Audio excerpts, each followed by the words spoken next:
अखिल भूमंडलीय सर्व शिरोमणि मुनि समाज के संस्थापक आदि मुनीश्वर योगेश्वर सद्गुरुदेव शिव मुनि महाराज की जय।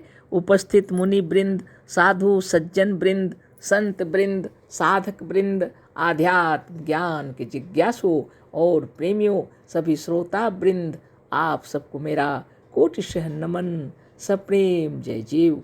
तो आध्यात्मिक चर्चा चल रही है और हम लोग सद्गुरुदेव शिव मुनि महाराज रचित आत्मबल, मनोबल और इच्छा शक्ति ग्रंथ से चर्चा कर रहे हैं।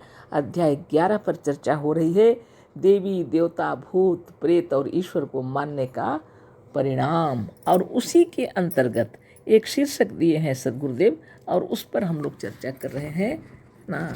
वो शीर्षक है देवी देवता और ईश्वर भी काल्पनिक हैं। और इसी के अंतर्गत कुछ पैराग्राफ बाकी हैं, उसको पढ़ रहे हैं ना, और उसी पर चर्चा करेंगे। मनुष्य संप्रदायों, मजहबों और जनता के दबाव से ईश्वर और देवताओं को वचन से मानता हुआ भी पूरे मन से नहीं मानता है। बात यह है कि मनुष्यों के भीतर बुद्धि नाम की भी एक चीज़ है, जो बिना अनुभव किए निराकार, शून्य, अदृश्य, अरूप, अगम्य और अचिंत्य ईश्वर को व गोबर के गणेश को नहीं मान सकती। अपनी अपनी आत्मा, अपना आप व अपना जीव निज ज्ञान स्वरूप होने से प्रत्यक्ष है। अपनी इच्छा शक्ति और मनोबल भी प्रत्यक्ष है, क्योंकि बिना इसके लोग प्रत्यक्ष देख रहे हैं कि उनकी एक अंगुली भी नहीं हिलती। अतः आत्मबल, इच्छा शक्ति और मनोबल प्रत्यक्ष है। आत्मज्ञान द्वारा यदि हृदय से भूत प्रेत, देवी देवता और ईश्वर निकाल दिए जाएं, तो सहज में ही अपना आत्मविश्वास पूर्ण रूप से चमक उठेगा, जो हमारे उच्च से उच्च मनोरथों को पूर्ण कर हमें जीवन मुक्त कर देगा। जैसे भूतों के विषय में प्रश्न था, वैसा ही इन देवी देवताओं और ईश्वर के विषय में भी प्रश्न होता है कि यदि इनके विश्वास से थोड़ा सा भी कुछ मिलता है तो क्यों न विश्वास किया जाए। पर इनकी भी वही दशा है, भूतों की तरह इन पर भी विश्वास करने से हानि अधिक और लाभ बहुत कम होता है। ओझा सोखा की तरह पंडे, पुजारी और पादरी लोग भी लोगों को श्राप देते, ईश्वर द्वारा दुख दिलाने की धमकी देते और ईश्वर के नाम से ठगते रहते हैं। हमारी अपनी आत्मा, मन और इच्छा की शक्ति कितनी बड़ी है, इसे हम इसी पुस्तक में पहले ही लिख चुके हैं। आत्मा का बल अनंत, अपार और असीम है। यह आत्मा ही सत्य है और बाकी सब इसी की कल्पनाएं हैं। सद्गुरुदेव शिव मुनि महाराज की जय।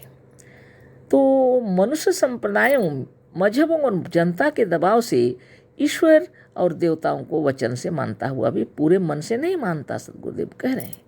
संप्रदाय गढ़े हुए हैं, मजहब गढ़े हुए हैं, जनता परेशान हो जाती है और उसके दबाव में आकर के ईश्वर और देवी देवताओं को वचन से मानता है, बोली में मानता है, लेकिन हृदय उनको स्वीकार नहीं करता वास्तव में, क्योंकि इनके अंदर भी ज्ञानी लोग हैं ना। पूरे मन से नहीं मानता, दबाव में आकर मानता है। कोई संप्रदाय, कोई मजहब अगर उनके ऊपर में आक्षेप लगाएंगे, है ना, उंगली उठाएंगे, इस सब डर से मानता है। बात यह है कि मनुष्यों के भीतर बुद्धि नाम की भी एक चीज़ है। सद्गुरुदेव कह रहे हैं मनुष्यों के अंदर बुद्धि नाम की भी एक चीज़ है ना। वो बुद्धि क्या करती है? बिना अनुभव किए निराकार, शून्य, अदृश्य, अरूप, अगम्य और अचिंत्य ईश्वर को, वो गोबर के गणेश को नहीं मान सकती। अपनी हमारी जो बुद्धि है, इन चीज़ों को मानने के लिए तैयार नहीं होती, स्वीकृति नहीं देती है। बिना अनुभव किए वो नहीं मानती है। शून्य को, अदृश्य को, अरूप और अगम्य और अचिंत्य ईश्वर को और गोबर के गणेश को हृदय स्वीकार नहीं करता है वास्तव में, है ना। अगर वह सचमुच में मानता और उसका भरोसा करता तो लोग इतना मेहनत करके पढ़ाई लिखाई करते, इतना परिश्रम करके बिजनेस करते, इतना परिश्रम करके खेतीबाड़ी क्यों करते? बस उनका नाम ले लिए, काम खत्म, है ना। ऐसा कहीं देखा गया है ना? होता है। सब अपने कठिन परिश्रम कर रहे हैं, जिधर भी देखी। जिनको सच्चा और ईमानदारी से धनोपार्जन नहीं हो रहा तो झूठ और बेईमानी से भी धनोपार्जन कर रहे हैं। अगर ईश्वर पर इतना भरोसा होता तो झूठ काम करते नहीं करते। कितने तो हत्या और चोरी का ही काम करते हैं, कितने तो उसी में महारत हासिल किए हुए हैं, है ना। लेकिन धन दौलत कमा रहे हैं, बिना धन दौलत के नहीं चलेगा। बाल बच्चा परिवार को कैसे देखेंगे, है ना। देखिए इस दुनिया में भगवान को मानने वाले आप सबको देखिए, सबकी अपनी अपनी बुद्धि है, और ये बुद्धि जो है बिना अनुभव किए निराकार को कैसे माने, शून्य को कैसे माने, अदृश्य जो दिखता है उसको कैसे माने, का रूप कुछ नहीं उसको कैसे माने, अगम में जहाँ तक जाया नहीं जा सकता, अचिंत जिसको चिंतन नहीं किया जा सकता, वो ईश्वर जो गोबर गणेश जैसा किसी को कैसे मान ले। अपनी भी तो बुद्धि है ना, इसलिए लोग अपना अपना कार्य में लगे हुए हैं। जो होगा देखा जाएगा सोचते हैं, या स्वर्ग और नरक कोई बात नहीं सोचते हैं। जीवित रहते अपने बच्चों को भूखा प्यासा नहीं देख सकते, है ना। कोई नहीं जानते काम काज तो चोरी करते हैं, दगाबाजी धोखाधड़ी जो कुछ भी हो पैसा आना चाहिए, ऐसे कर रहे हैं आज के ज़माने में लोग, है ना। तो अपनी अपनी आत्मा, अपना आप व अपना जीव निज ज्ञान स्वरूप होने से प्रत्यक्ष है। सबको अपना मालूम है हम हैं बोल करके। अपनी आत्मा को किसी को पूछना नहीं पड़ता है कि हम हैं या नहीं, है ना। लोग दूसरे को पूछ सकते हैं ईश्वर है या नहीं, सचमुच में क्या ईश्वर है, लोग पूछते हैं, पूछ सकते हैं। क्या मैं सचमुच में मैं हूँ या नहीं, कोई नहीं पूछता, है ना। क्या मैं हूँ, है ना, कोई नहीं पूछता, है ना। सबको पता है निज ज्ञान स्वरूप से, इसलिए वो प्रत्यक्ष है। इसको प्रत्यक्ष करने के लिए किसी की प्रमाण की आवश्यकता नहीं पड़ती है, स्वतः प्रमाण है ना। अपनी इच्छा शक्ति और मनोबल भी प्रत्यक्ष है, अपनी इच्छा शक्ति और मनोबल भी प्रत्यक्ष है। जब अपनी इच्छा से और मनोबल से कार्य करते हैं तो सफलता अवश्य मिलती है। क्योंकि बिना इसके लोग प्रत्यक्ष देख रहे हैं कि उनकी एक अंगुली भी नहीं हिलती, बिना मनोबल के, बिना इच्छा शक्ति के अपनी एक अंगुली भी नहीं हिलती, शरीर का एक रोमकूप भी इधर उधर नहीं होता है, समझ लीजिए, है ना। लोग कहते हैं ना भगवान के बिना इच्छा के एक पत्ता भी नहीं डूलता, तो भगवान के बिना इच्छा के तो शरीर का एक रोम भी नहीं डूबता। वो भगवान कौन है, स्वयं आप हैं, वही ईश्वर है, और सारे ब्रह्मांड को नचाने वाली शक्ति आपके भीतर है। लेकिन इसी को लोग नहीं जानते। सदगुरुदेव उसी का पता बता रहे हैं कि वह कोई बाहर नहीं, स्वयं आपके भीतर है। जिसको आप भगवान कह रहे हैं वो आप ही हैं, लेकिन आपने इतनी कल्पनाएं कर डाली हैं कि स्वयं को ऐसा आप समझ नहीं पाते। लेकिन इतना तो जानिए इस ईश्वर की महिमा अपार, इस आत्मा की, है ना। और जो बाहरी ईश्वर जिसके बारे में लोग कह रहे हैं अचिंत्य है, अगम्य है, अरूप है, अदृश्य है, शून्य है, निराकार है, ऐसा ईश्वर है, गोबर गणेश भी बना लेते लोग, है ना। तो इसको कितने लोग उसको पसंद करते हैं बताइए। कहते हैं ईश्वर को सब लोग पसंद करते हैं, तो सब लोग जिसको पसंद करते हैं वह कौन है, स्वयं अपना आप। ईश्वर को कोई माने या ना माने, लेकिन अपने आप को सब मानते हैं।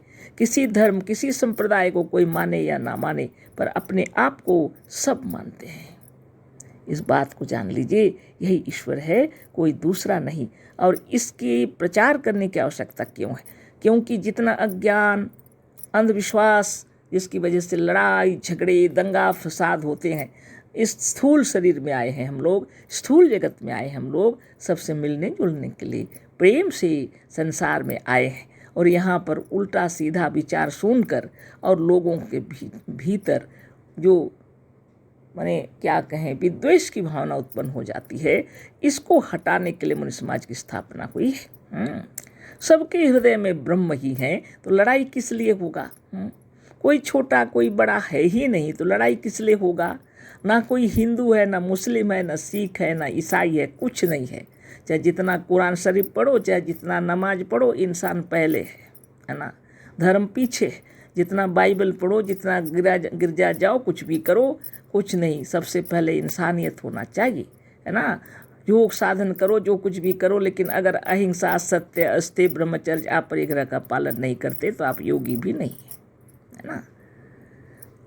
मतलब क्या, इन 10 आज्ञाओं को तो सभी मानते हैं, सबके यहाँ है ना। तो क्यों धर्म के पचड़े में पड़े हुए हैं। स्वभाव अपना, सुंदर विचार अपना, अंतरात्मा प्रेम से लबालब हो जाना चाहिए। सबके लिए प्रेम हृदय में उत्पन्न होना चाहिए। जो अपना स्वभाव है उससे हम लोग हट चुके हैं, इसलिए फिर से अपने स्वभाव में आने के लिए योग साधन करना पड़ता है। और पहला कदम है अहिंसा। जहाँ पर अहिंसा पहला है धर्म, है ना, और उसका ही पालन करना है। अहिंसा है अगर, तो ईर्षा, द्वेष, छल, प्रपंच, कपट और विद्वेष की भावना उत्पन्न ही नहीं होनी चाहिए। घृणा के भाव उत्पन्न नहीं होने चाहिए, विद्वेष की भावना उत्पन्न नहीं होना चाहिए। तो ये सारी चीज़ें योग साधन से ही सिद्ध होती हैं और ये नष्ट हो जाते हैं, है ना। जैसे आप दीपक जलाते हैं तो प्रकाश बिखर जाता है, अंधेरा भाग जाता है। जितना पावर का आप लाइट जलाएंगे उतना ही पावर से वो अंधेरा दूर हो जाता है। उसी प्रकार ध्यान और तपस्या से अपने भीतर का अंधकार दूर हो जाता है और अपना हृदय चमक उठता है ना। इसलिए योग साधन करना बहुत जरूरी है। आत्मबल, मनोबल और इच्छा शक्ति से बढ़कर और कोई शक्ति नहीं है जगत में। इसी इच्छा शक्ति के बल पर सारे कार्य हो रहे हैं। इसी मनोबल से हम सब कुछ प्राप्त कर सकते हैं। यही मन ही ये सृष्टि करता है जो आत्मा के अंदर में उत्पन्न होती है। ये आत्मा ही ब्रह्म है, भगवान है, साक्षात ईश्वर है। और इसी के बारे में जितने भी बताने वाले बता करके गए, लेकिन अज्ञानी लोग समझ नहीं पाए और धर्म और संप्रदाय गढ़ करके और आपस में एक दूसरे के विरोधी बन करके खड़े हुए हैं। जबकि एक दूसरे के बिना तो काम चलता ही नहीं है ना। प्रत्येक व्यक्ति के साथ हमेशा एक दूसरे का भरोसा करना पड़ेगा, है ना, नहीं तो चलेगा ही नहीं। ये संसार ही हम लोग आए ही इसलिए हैं, समष्टि के साथ रह करके जीवन में आनंद से जीना चाहते हैं। और जब यहाँ ऊब जाते हैं तो रेस्ट लेने के लिए हम लोग अपना सूक्ष्म संसार में, मनोमय संसार में चले जाते हैं। लेकिन लोगों को वो भी पसंद नहीं आया, वहाँ भी स्वर्ग नरक बना के रख दिए हैं, है ना। तो कल फिर इस पर चर्चा होगी, समय बहुत हो गया। अशेष धन्यवाद, कोटि से नमन। सद्गुरुदेव शिव मुनि महाराज की जय। सब प्रेम, जय जीव।